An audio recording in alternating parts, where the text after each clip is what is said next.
Welcome to the Propertybuyer Podcast, where we explore the world of residential and commercial real estate to help you make better decisions about buying, selling, or investing in all types of property. Join me, Rich Harvey, CEO of propertybuyer.com.au and multi-award-winning buyer's advocate. Our podcast features expert interviews, market trends and insights, and practical tips for navigating the complex world of Australian real estate. Whether you're a home buyer, a seasoned property investor, commercial buyer, developer, or simply curious about the property market, our podcast is for you. Join us as we share our knowledge, strategies, and experience and help you achieve your property goals.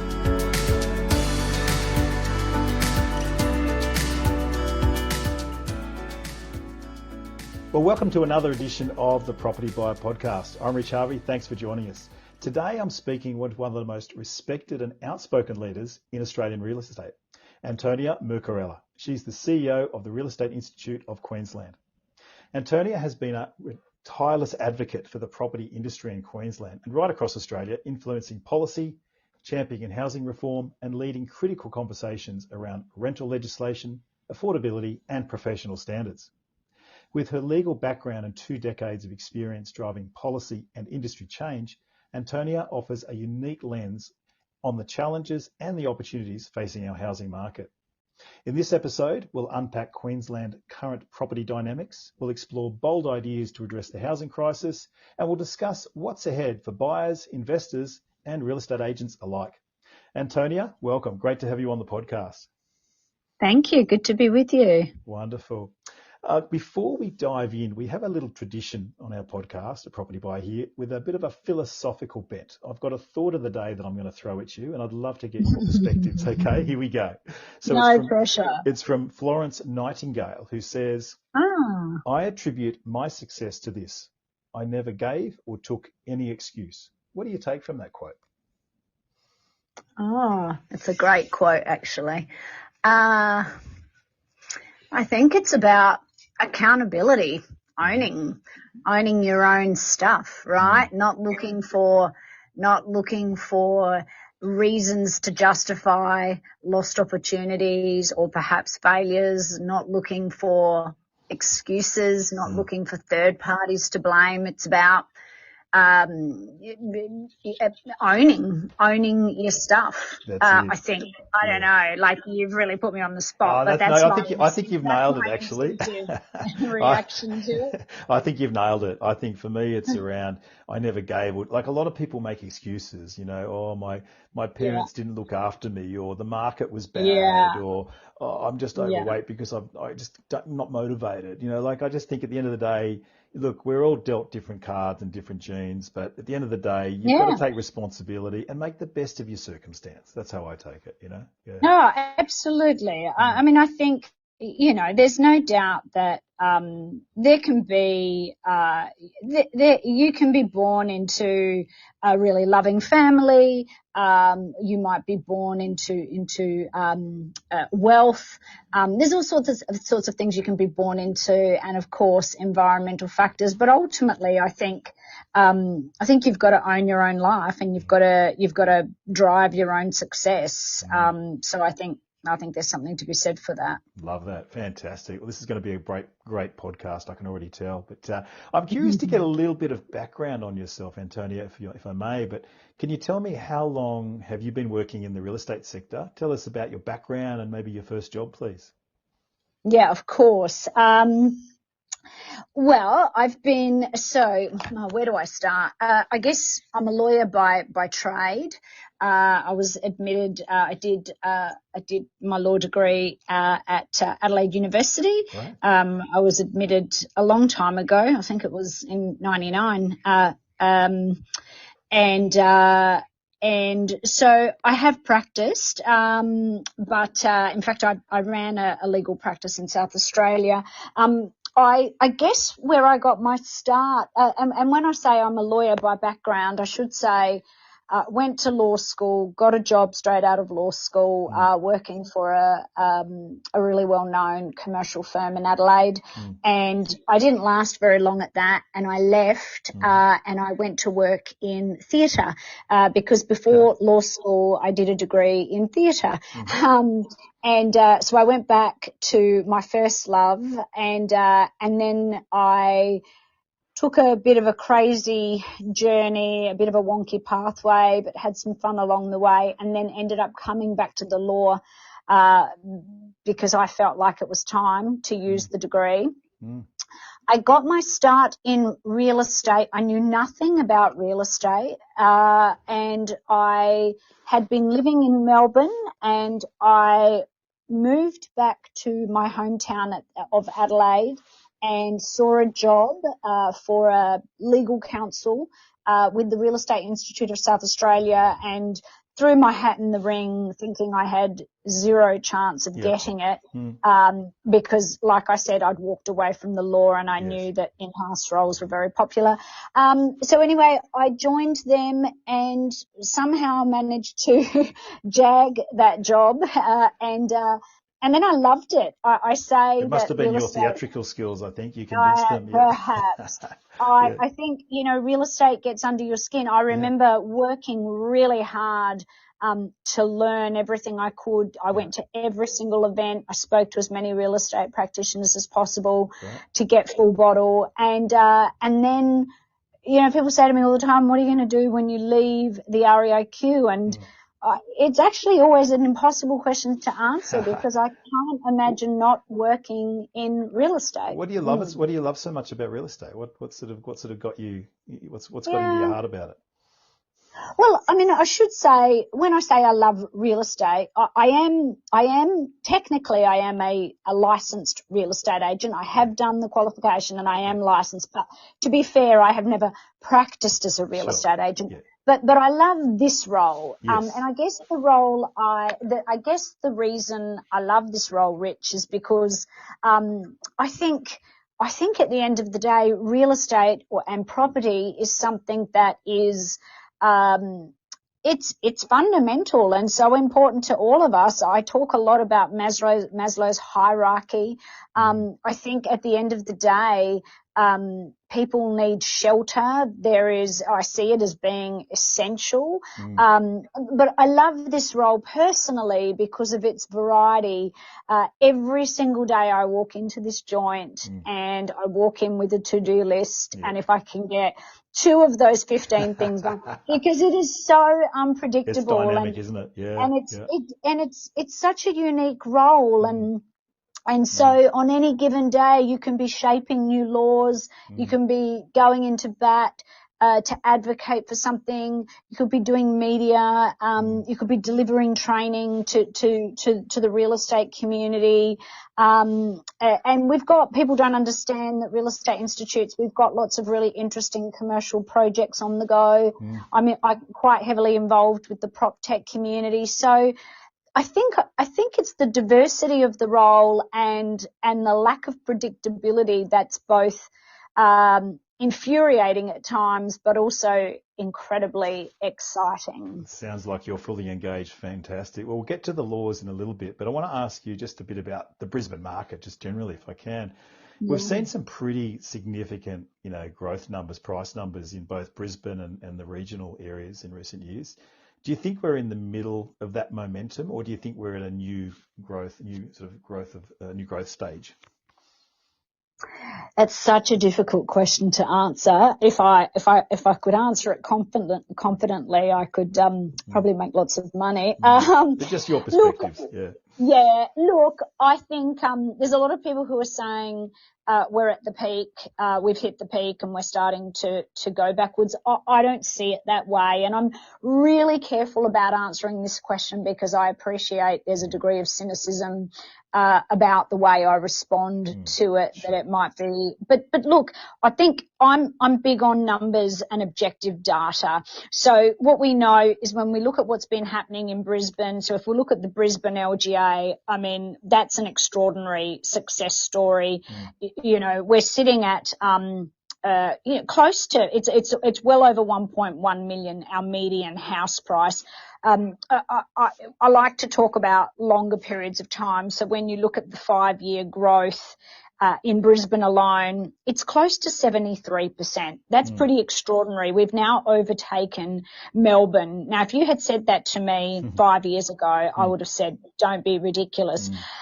So when people say the market has slowed down, well, it has slowed down in the sense that we're not seeing that same frenetic growth and really accelerated growth that we saw, say, at the peak. You know, if you think about COVID-19, we went into this bizarre holding pattern for a number of months, and then I don't know what happened, but Brisbane and Queensland generally, it just went absolutely I've never seen anything like it. The demand, the price growth we saw. It was crazy, wasn't it, during COVID? It was just so much FOMO, wasn't it? It really was. I think it's really, it's going to be difficult to explain that one day in the future to someone who didn't live through it. And look, to be fair, it's not just about the pandemic. We had been moving at a very modest pace, and we were due for that growth in any event. COVID came along and just accelerated it in a way that we could never have anticipated. Now, some of that was about the fact that there were great buying opportunities. We had been in a really modest market, and we were finally starting to get that uptick. But then, of course, as a result of COVID, the behaviour of Australians, and not just Australians, but our behaviour, the behaviour of the human race really changed, and all of a sudden we had this demand, and not just in Brisbane, I might add. I mean, when we're talking about what's happening, we started by talking about what's happening in the Brisbane market. Now, that's an extraordinary story, but I'll tell you what's happened in our regional centres is just mind-blowing. You know, we've got places that have experienced growth of 85%, 100%. Which ones are you referring to? Do you think have had the best or the strongest growth? Well, places like Bundaberg, for example, that's, and now look, to be fair, we're talking about really affordable markets, but again, 100% price growth in 5 years there. Places like Rockhampton, not far behind at 85%. Townsville, 66%. Gladstone, to be fair, Gladstone was coming off a low base because obviously it's a very resources focused centre. That sort of so these are figures that have outstripped Brisbane. So it's not just a story about our capital city. It's a story about Queensland on the whole. And I think most of your listeners probably know that places like the Sunshine Coast and Noosa. I mean, Noosa is our most expensive housing market. Noosa is more expensive than our capital city. That's pretty extraordinary. So I think suddenly the world went, gosh, there are some really affordable options in Queensland, and it's a great place to live. And I think the other thing that came into play was that suddenly everybody went, actually, Brisbane's a really great, modern, cool city. And all of a sudden the perception about this city started to really change. So I guess what I'd say is it's fair to say that our market has certainly, it's not performing. We're not seeing that kind of growth that we had seen for a number of years there. But having said that, the data shows us that we're still continuing to move in a northerly direction. Just in the last year alone, we still saw growth of 10% in Brisbane. So that's still very, very healthy. But look, we're moving at a more stable pace. And there's lots of people predicting another wave of very accelerated price growth. Now, the reasons for that, I think, are exactly what you would expect. People talk a lot about the Olympic Games. It's not about the Olympic Games per se, from my perspective, but I think, I'm not sure that the data tells us that the Olympic Games have an absolutely direct impact on property price. But what I'd say is we know that there's lots of infrastructure that needs to happen in the lead up to the games. That creates jobs. People need somewhere to live. We also know that we have this growing population in Queensland. The demand for property is still furious, and we have a dreadful, we've got when you look at the supply levels and approvals and new construction, it's not anywhere near the, you're not getting that meeting. No. And so when you think about those sorts of things, those are the types of fundamentals, I guess, that are likely to continue to fuel our price growth. Now, where it goes, that's crystal ball gazing. But look, I think there's still quite a bit of growth left in it, simply because, for the reasons I've just said, demand is still far outstripping supply, and until we can get that supply level to a place where it matches demand, or at least is remotely close to it. We'll come to that sort of supply thing in a minute, but that's a really good answer. And I think just to add to that, I think that Brisbane is very much at a new growth phase personally. Like, my crystal ball answer to that question is, yes, the Olympics is a bit of the icing on the cake, but every time I go to Brisbane, it's no longer that sort of old perception of a big country town. It's a world-class city. Correct. It's got the talk about data. It's got the lowest vacancy rate virtually in the country. Almost as low as Perth, but it's currently at 0.9%. So getting a rental property is very challenging. The biggest factor, I believe, driving demand is the volume of interstate migrants moving from other capital cities and states into southeast Queensland. So that's outstripping property supply significantly. So it used to be that if you had to move to Queensland, you'd take a pay cut.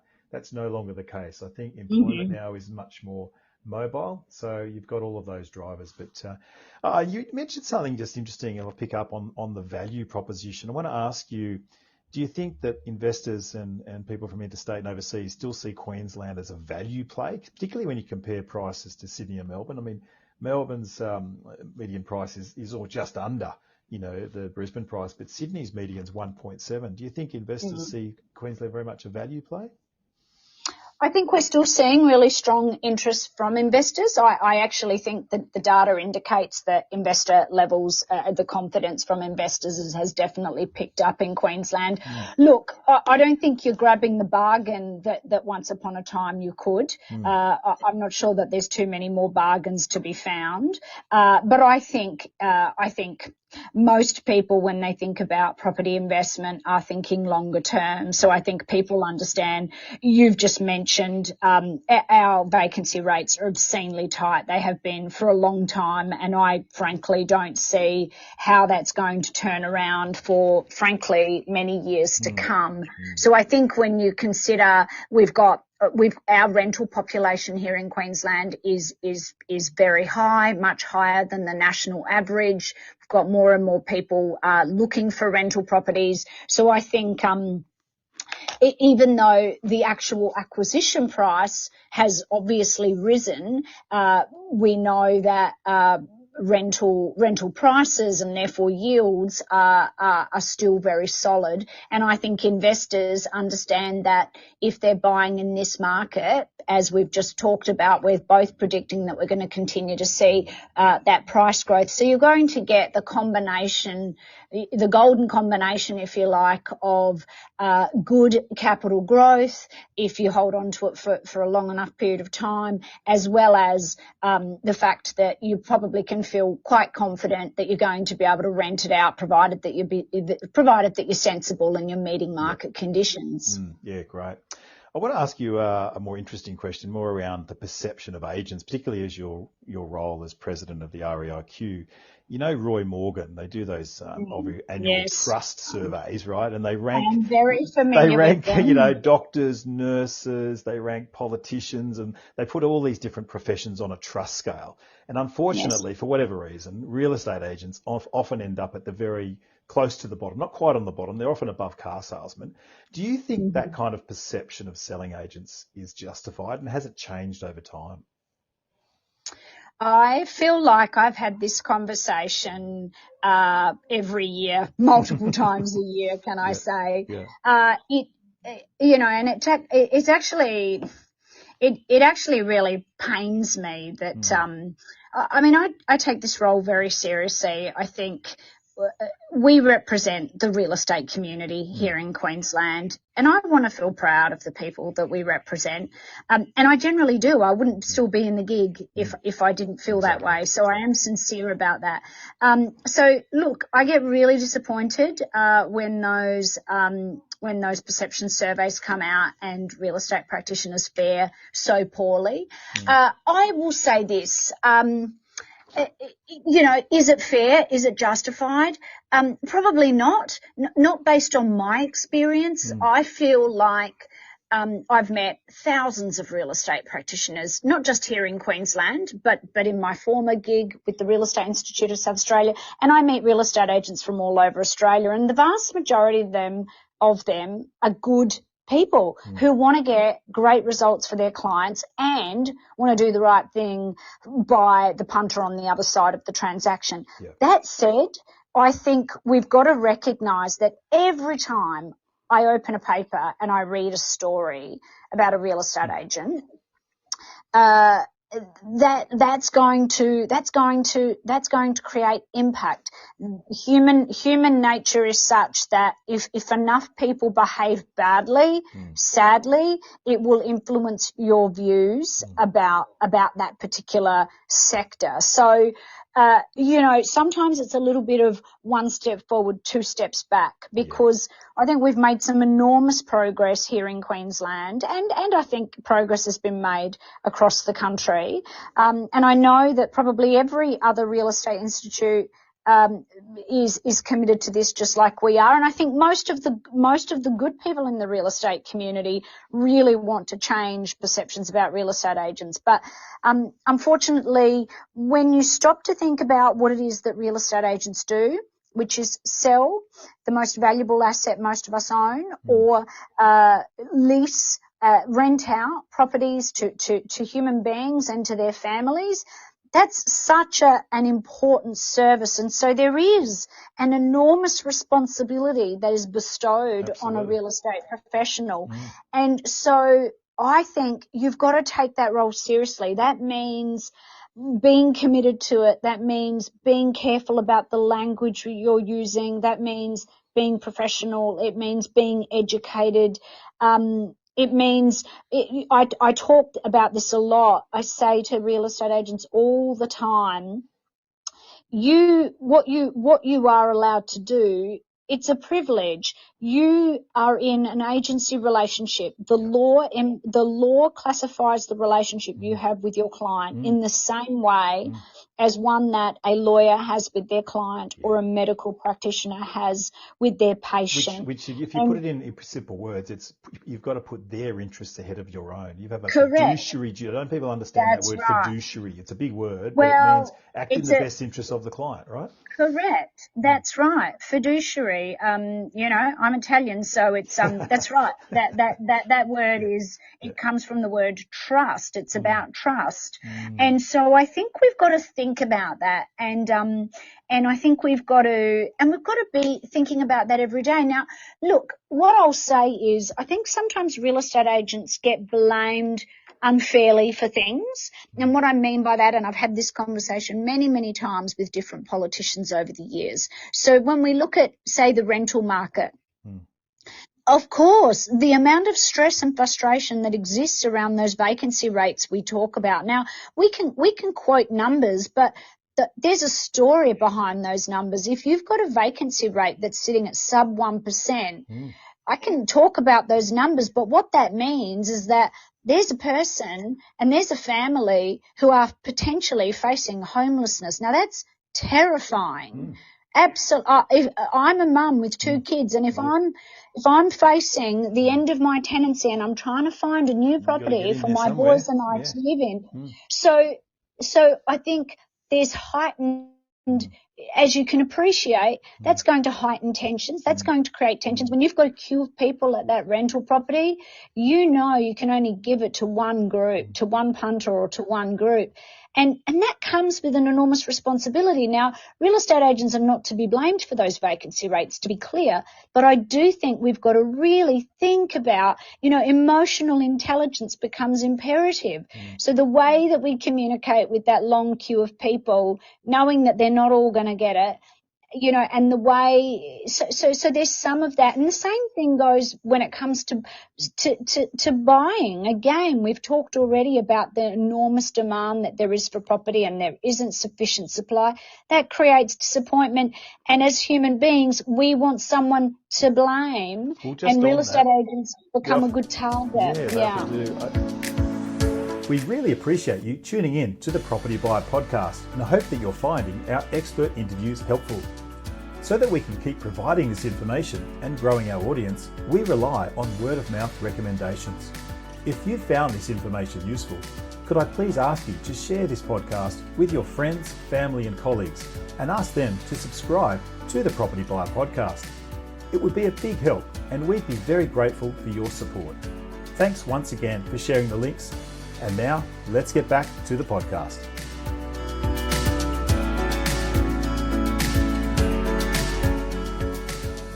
I want to move on to talk a bit more about that sort of agent behaviour. And if you'd read the Sydney Morning Herald or The Age the last 2 weekends, there was a 3-page in-depth investigation into this word underquoting, right?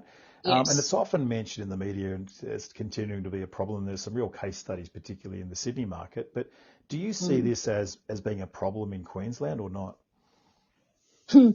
I'm glad we're not talking about anything controversial. Look, so I think underquoting is, I completely understand the immense frustration that the community feels when it comes to underquoting. So look, objectively, I don't think we have. I'm not going to say we don't have any underquoting. I won't be that naive. From my perspective, can I just jump in there? From my perspective as an outsider, because I live in Sydney, right? But we buy in Queensland and Victoria with the rest of my team. Yeah. I don't see it as personally as a bigger issue in Queensland, it's as much as it's a huge issue in Sydney, right? To a lesser extent, to Victoria. So I think it's the biggest issue in the Sydney market. I think so too, and I'll tell you why. So there's 2 reasons. And again, I'm always about being objective about these things. So first of all, the first thing I'd say is we meet with our regulator every 3 months. We have a close working relationship. So we're all about being a really proactive institute.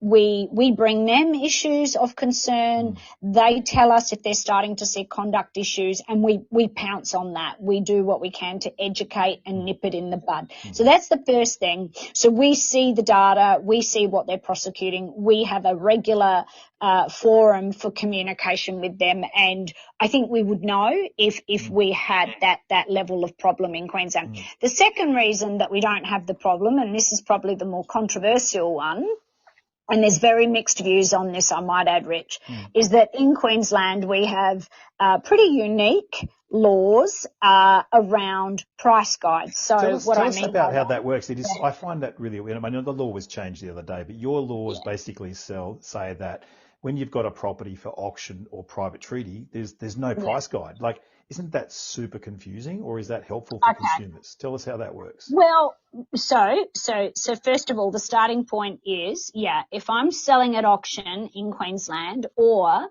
if I wish to sell it doesn't have to be auction. I might just be a vendor who chooses to sell, and I say to my agent, I wish to sell without a price. So if either of those scenarios apply, then real estate practitioners in Queensland are not allowed to give a price guide. So they can't advertise a price, but it's more than that. If they're asked for a price guide, they can't make any representation about the price or the likely selling price.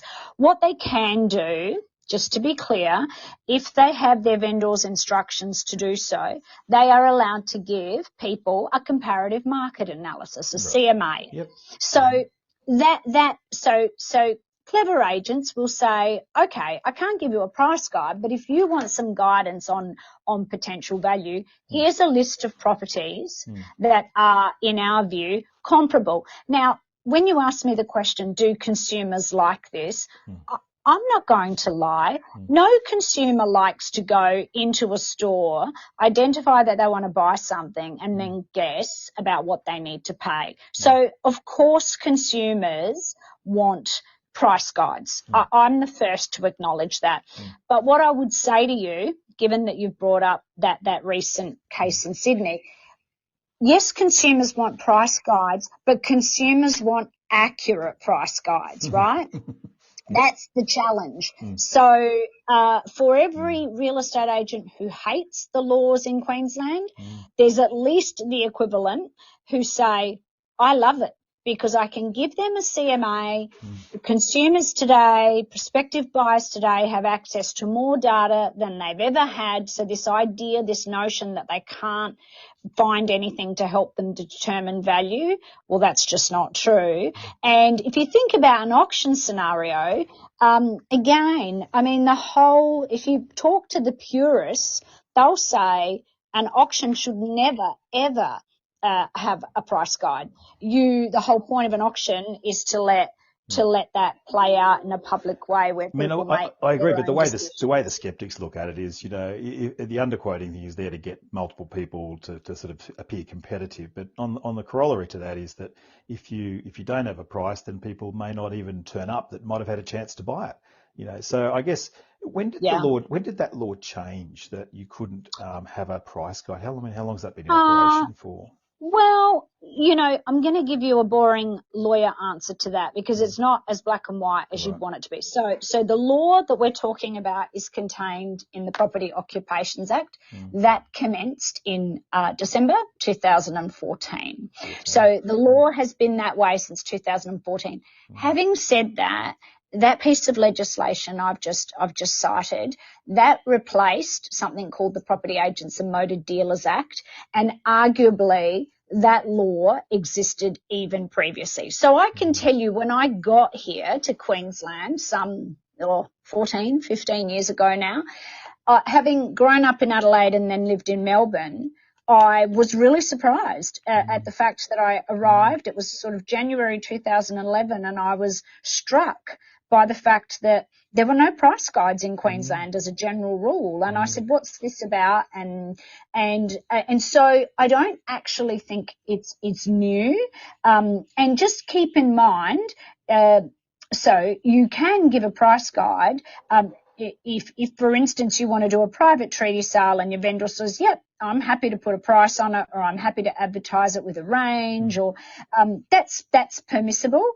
Where those strict limits come in is where you're conducting an auction, or where you are, or where you've got a vendor who says, I actually want to sell without a price, no price. Okay, interesting. Yeah, well, thank you. It's obviously a difficult topic to discuss, but in a perverse kind of way, it makes certainly a strong role to have a buyer's agent helping you to work through all the noise and the clutter. But buyer's agents, as we know, have been quite a growing force in the industry. What's your perspective on the role of buyer's agents in the typical real estate transaction? Yeah, look, I think it's for me, it's a logical progression. Again, if I think about, I think often selling agents, their role is not understood by the community. I think buyers or prospective buyers want the selling agent to help them. And of course, we encourage selling agents to be helpful to the extent that they can without breaching their obligation ultimately to their principal, to their client. I think the beauty of, if you think about a selling agent who's acting for their vendor, they're acting in their vendor's best interest. I think it makes sense to find a buyer's agent who's acting in your best interest as the buyer. And also, I think we're not talking about going, I use this example all the time. We're not talking about buying a pair of shoes. We're not talking about wandering into a shoe store and spending $100 on a pair of shoes. We're talking about one of the most significant decisions we're likely to make in our lifetime. And also, we don't, as a general rule, most of us don't transact property every year. or every few months. So we don't have the expertise. We don't understand the terms of the contract. We don't understand the types of due diligence we should be conducting. We may not be great at negotiation. We might feel really afraid and feel like we don't have equal bargaining power and all of those sorts of things. And I think that's where a buyer's agent becomes really critical. And I think what's interesting is we've seen buyer's agency that's been a more common phenomenon. That's the right word. You got it. And thank you. In other countries, it's not something that's been, but now we've started to starting to see it take off in a really significant way in many parts of the country. Yeah. It's become a lot more mainstream. I started my business in 2001. I was one of the first buyer's agents in Australia. There was only a handful, like 3 or 4 of us, but it's certainly grown in popularity and definitely a lot more mainstream now. So it certainly helps to cut out, as I say, all the clutter and the noise and get to the brass tacks of the transaction. I'd like to just move on now we did mention undersupply, and there's been a lot of discussion about what causes undersupply, but do you have a view of what's causing the real bottlenecks in our housing supply or housing crisis situation? Do you think it's the planning regimes? Do you think it's developer confidence, construction costs, or what do you think is the main bottlenecks? Or do you want to all of the above? That's the usual answer. Yeah, it's probably all of the. Look, I think all of the above. I think, when it's interesting. I was listening to the Federal Housing Minister this morning talking about what's caused the housing supply, the scarcity of. So look, I think you can't point the finger at just one thing. Absolutely, at a local government level, all of that red tape, all of those processes that you need to go through from a town planning perspective, Of course, there's massive room for improvement there, but I think pointing the finger at one factor is incredibly unfair. I think one of the really critical issues here in Queensland is cost of construction. So, and just access to the necessary trades. We've got, in some ways, we are also the victims, if you like, of our own success. So we've got we've had some really big, massive projects going on up here, sucking up lots of tradies there, as has been documented. These are projects where they get incredibly generous, I guess, pay structures and allowances and that framework. And again, I don't want to get political, but we've had an inquiry into productivity, and some comments have been made around some of those unionised workforces and the impact that's having on productivity. And so, we've now got an interim report out about that confirms what many of us already knew, which is that Queensland is the most expensive place when it comes to construction. So it's not a title. Can I give you one example? Because I recently built a town or 2 townhouses in Brisbane. And my original quote, I think it was like 2.5 years ago, almost 3 years, it was about $800K to build the 2 townhouses. However, when it came time to actually sign the build contract, guess what? It had gone up by 30%. Now the build contract was going to cost me $1.1 million. So an extra $300,000, which I had to do. That's right. So I went ahead and we built it, and it took, almost 15 months to get the flipping things done. It would have taken you longer than first planned exactly. as well. We actually bought it DA approved. So fortunately I already had it, didn't have to go through that process. But I also am doing another development with a partner of mine in northern New South Wales. And it's taken 2 years to get through council. Council have been objecting every step of the way. It complies, everything. It's just that this particular council, I won't say which one, has just gone, we're anti-development. So it's very difficult. Like, it's not just one, as you say, one thing. It's a whole bunch of things, So it's a whole bunch. And if it's not council, it's the constituents, right? The NIMBYs, not in my backyard. Not in my backyard. And look, to be fair, we're all human beings. Once you've got something, you want to protect your patch. You want to protect your value. What I find fascinating is we're all having these conversations about where are our kids going to go live, how are we going to solve this housing crisis. Isn't it shocking? Government needs to do more. But I actually think the community, part of the solution is the community accepting that actually particularly in Queensland, our population is growing. If we all want our kids, our loved ones, our friends, to have a place to live,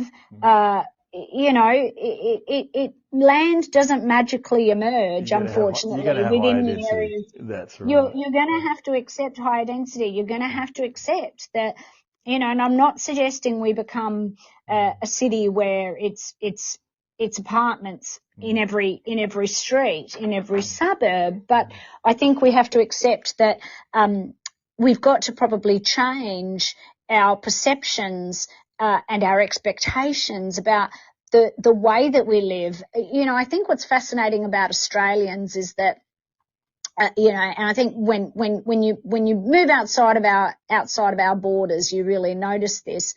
I mean, we have just been so blessed.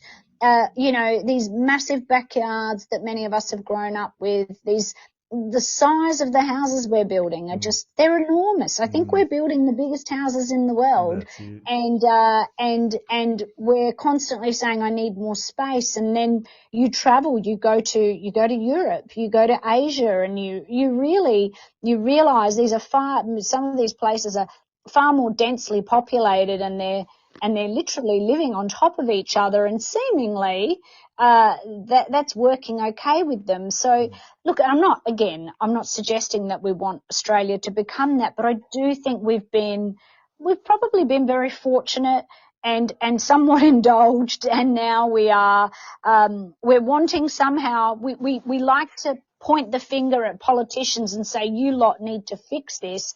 And I'm always the first to do that, by the way. I'm not shy about that. We can't have our cake and eat it too, as you say. The community's got to adjust their perceptions. I think as a community, we've got to accept that. And it's tough to do. I've got friends who comment about, there's this group of units going up in my street, and I really hate it because I think it's going to impact on value. And I'm thinking, well, you've got to put them somewhere. You've got to put them somewhere. Right. Yeah. Well, look, I want to ask you a little bit about the tenancy laws that were changed in the last sort of 12, 24 months. So what are those tenancy laws? What's changed, and what's that meant for the balance between landlord and tenant rights? Yeah, well, I mean, the first thing I'd say is we have been on a legislative roller coaster here in Queensland in that rental space. We've had years of it's been a bit of death by 1,000 cuts, actually. In many ways, it would have been nice to just do it in one fell swoop. Look, we've had obviously like I think really across all jurisdictions, it started with those COVID eviction moratorium laws. A number of those then became enduring here in Queensland. So we've seen things like, we've seen some really positive changes, just to be really clear, and then we've seen some that from the sector's perspective have not been positive. So some of the things that we've seen are changes around domestic and family violence. We've also seen some changes to the way that a tenancy agreement can be ended, some limitations around that. We've seen changes to the process for requesting modifications to a property. We've seen, I guess, some higher or perhaps more robust requirements has it struck the right balance, do you think, Antonia? Like, do you think that it's kind of gone, the pendulum's gone too far toward the landlord or too far toward a tenant, or do you think it's sort of a bit more balanced now? Well, look, again, always try and be fair and balanced about this stuff. I think there's definitely some areas where it has become impractical and actually in this pursuit to give tenants greater rights, greater security, greater protections, some of the laws have become actually absurd in my view. Right. Things that have been put in to kind of, to be clear, I think objectively speaking, when you look at the reforms, the whole package has been centred towards giving tenants greater rights and greater security and greater statutory protections. Many of those laws, I think, are reasonable, and they reflect modern day tenancy laws. But there are definitely some in there where you think, I don't even see how that really benefits the tenant. And what it really does is creates an unnecessary administrative burden and an unnecessary restriction that probably in the end has the biggest impact actually on the property manager without really serving the actual parties to the actual tenancy. And you actually point out there that here, let's do a big shout out to all the property managers that are out there and listening to this too. Honestly, they do an incredible job trying to balance the needs of both parties. So hats off to them. Honestly, they do a wonderful. I'm just so thankful for my property managers, While we're on the topic of controversial laws, obviously a year or two ago there was that proposed land tax changes, which I thought was complete overreach. I thought it was just a stupid policy. Unfortunately, was phased out pretty quickly. But how do you see that playing out? Do you think Queensland's going to remain investor friendly, or do you think some other political party will try and reintroduce some more stupid land taxes, or what do you think?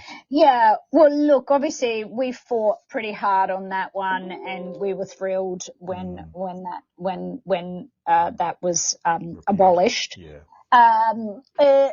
It's always hard to know. I think there was a really strong response to it, but it never surprises me if an idea re-emerges, right? So I'll give you a great example. Anti-money laundering laws. That's something that's been on the table now for over a decade. They've had a couple of cracks at it. They've now done it.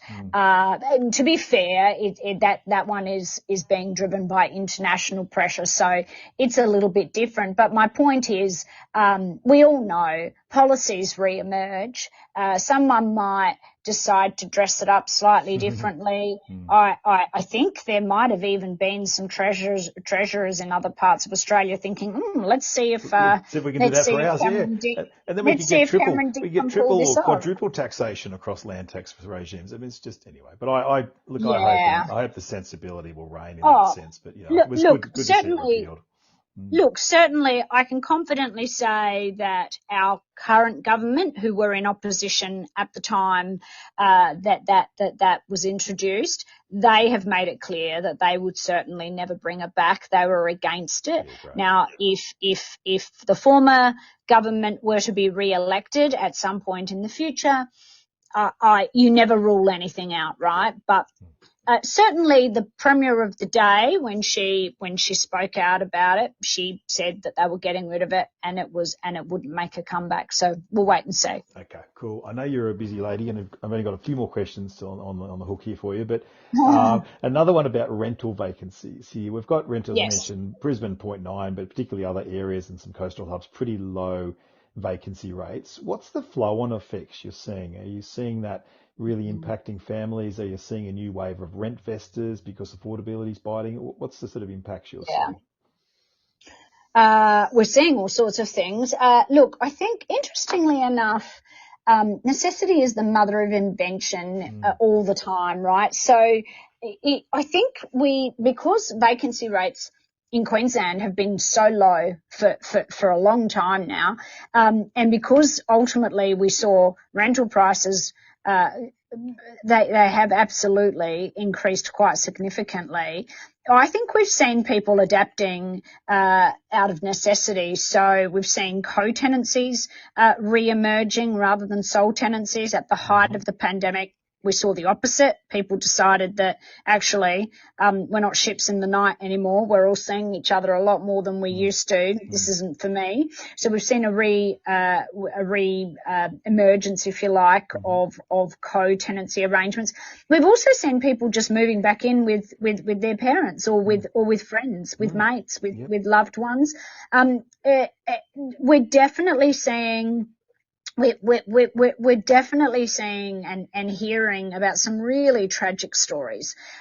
So, you know, and once upon a time you'd say, oh, this is amongst the most vulnerable in our community. We're talking about people who are employed. And what I mean is people who just can't find something. And so they're having to move to a totally different part of Brisbane or a totally different part of the state, simply because there's literally nowhere, there is no vacancy in that suburb or in that region, in really, and the other thing that we're hearing about is people really struggling to sustain their tenancies because they're taking properties at a price that probably really is a stretch.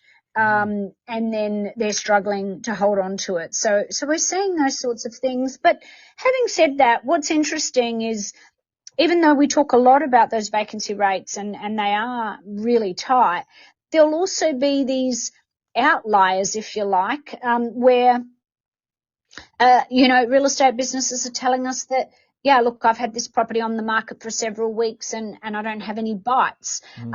So I do think that we've reached a bit of a peak there and some people are just tapping out. And I do think we're starting to just see the market say, I just can't pay that, and some lessors are having to maybe, take another look at what their expectations are price wise. So it's I'm not saying that's widespread, but we're seeing a little bit of that as well, which is interesting and kind of inconsistent with what the numbers tell us, I guess. Fantastic. Yeah, well, it's tough out there for renters. I've got a final question for you, Antonia. You've been a great and influential voice in the industry, and thanks for all the work you've done to improve standards. But I'm curious to know, just very briefly, I know you could go on for hours, but just briefly, what are your top 3 priorities for the REIQ as you sort of move forward in the year or two ahead? Oh gosh. Well, look, we're really keen to forge a far more positive relationship with government. We always pride ourselves on having a great relationship with government, but we really want government to start getting more vocal around just being more supportive of the real estate sector and the really vital role that we play. We'd just like to see a lot more public positive support for us, rather than perhaps behind the scenes telling us we're doing a good job, but maybe publicly using us as a bit of a political football. So we'd like to see that. That then helps the community and it improves the perception that the community has about our sector. So that's always something that, given who we are, is top of mind. We'd love to see the hot potato of stamp duty being properly addressed. I think we all know stamp duty is a controversial topic. It was one of the important arguments made in the Henry tax review. I think state governments know that they have become addicted to this. I think the problems with stamp duty, the problems that it causes to the punter who has to pay the stamp duty, the mobility impact it has, and then of course the lack of reliability for a state economy. So we'd love to see that, and we think that needs the federal government to come to the party and lead that. We need to see stamp duty reform across all jurisdictions, and it probably needs to be influenced by the feds.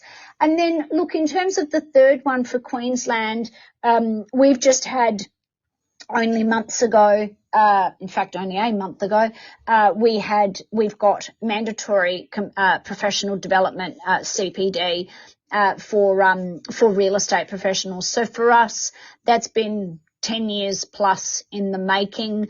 That for us is just such an important issue. It goes back to some of the things we've talked about today, improving professionalism, enhancing consumer protection, really trying to just raise the bar on the way that real estate